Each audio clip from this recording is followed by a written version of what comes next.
Doctor বারবার নিয়োগ না হয়। আমরা দেখেছি যে একই ডাক্তার যিনি 44তম, 45তম, 46তম এবং 48তম তো তিনি কৃতকার্য হয়েছেন। তাহলে ব্যাপারটা কি দাঁড়ালো যে একই ডাক্তার বারবার নিয়োগ হচ্ছেন।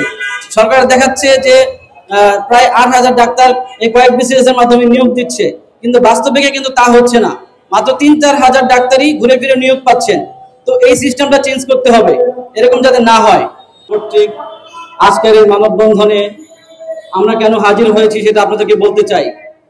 আমরা জানাতে চাই যে আমাদের সারা দেশে প্রায় 13,000 চিকিৎসকের সংকট রয়েছে। সেখানে বর্তমানে অন্তর্বর্তীকালীন সরকার নিয়োগ দিচ্ছে মাত্র 3,000, যেটি আমাদের প্রয়োজনের তুলনায় একটি যথাযথ মানসম্মত স্বাস্থ্য ব্যবস্থা প্রদানের তুলনায় খুবই একদম কম। সেজন্য আমরা আজকে সরকারের কাছে আবেদন করছি যে 48তম বিসিএস এ যারা অতিরিক্ত 48তম বিসিএস থেকে যারা লিখিত এবং ভাইভা উত্তীর্ণ হয়েছে তাদেরকে জন্য নিয়োগ দেওয়া হয়। তাদেরকে নিয়োগ দেওয়ার মাধ্যমে যাতে উপজেলা চিকিৎসক সংকটটা কাটানো হয়। আপনারা হয়তো জেনে থাকবেন যে সাধারণ বিসিএস এর মাধ্যমে যে পরিমাণ ডাক্তার নিয়োগ হয় তা দিয়ে কিন্তু উপজেলা চালানো সম্ভব না। এই যে গত 45তম বিসিএস, সেখানে ডাক্তারদের জন্য পদ সংখ্যা ছিল প্রায় 900, কিন্তু লিখিত ভাইভা সবকিছু সব ধাপ পার হয়ে ডাক্তার নিয়োগ পাবে মাত্র 400-500, মানে এখানে গ্যাপ থেকে যাচ্ছে 500-র মতো। আবার এই যে কয়েকদিন আগে 47তম বিসিএসটি হয়ে গেল, সেখানে প্রায় 1400-1500 পদ ছিল ডাক্তারদের জন্য, কিন্তু সেখানেও ডাক্তাররা যাই হোক অর্ধেক সংখ্যক প্রিলি পাস হয়নি ডাক্তারদের।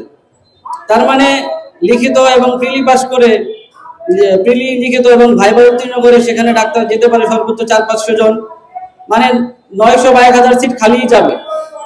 তো যেখানে জেনারেল বিসিএস এর মাধ্যমে পদ সংখ্যাগুলো পূরণ করা যাচ্ছে না, আমাদের আবেদন সরকার কেন স্পেশাল বিসিএস থেকে নিবে না।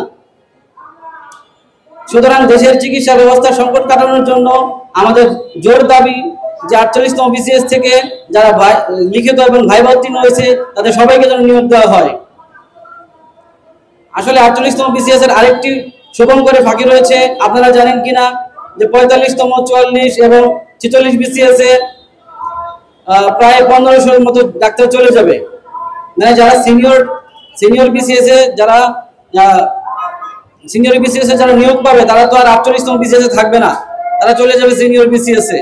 তো সেক্ষেত্রে 48তম বিসিএস এর মাধ্যমে সরকারের যে উদ্দেশ্য ছিল ডাক্তার সংকট কমানোর, সেটি আসলে ওরকম ভাবে ফলপ্রসূ হবে না। সুতরাং এটি করার জন্য এই ওভারল্যাপিং যাতে না হয়, একই ডাক্তার যাতে বারবার নিয়োগ না হয়, সেজন্য সরকারের প্রতি আমাদের আহ্বান যে আপনারা সঠিক নিয়ম তৈরি করুন, একটি সিস্টেম তৈরি করুন সবকিছুর মধ্যে, যাতে একই ডাক্তার, যাতে কারণ 8000 সিটের মধ্যে যদি 8000 ডাক্তার নিয়োগ হয় তাহলে উপজেলা যে পরিমাণে সার্ভিসটা ডাক্তাররা দিতে পারবে 3000-4000 ডাক্তার কিন্তু দিতে পারবে না। এটা একদম একটা সিম্পল ব্যাপার। তো সুতরাং আমরা সবাইকে আহ্বান করব যে সরকারের প্রত্যেকটি লেভেল থেকে আমরা আহ্বান করব আপনারা আমাদের বিষয়টি চিন্তা করুন এবং দায়িত্বশীল যারা আছেন তারা যেন বিষয় নিয়ে যথাযথ পদক্ষেপ নেন। স্বাস্থ্য উপদেষ্টা এবং প্রধান উপদেষ্টার দৃষ্টি আকর্ষণ করতে আমরা আজকে এই মানববন্ধনে উপস্থিত হয়েছি।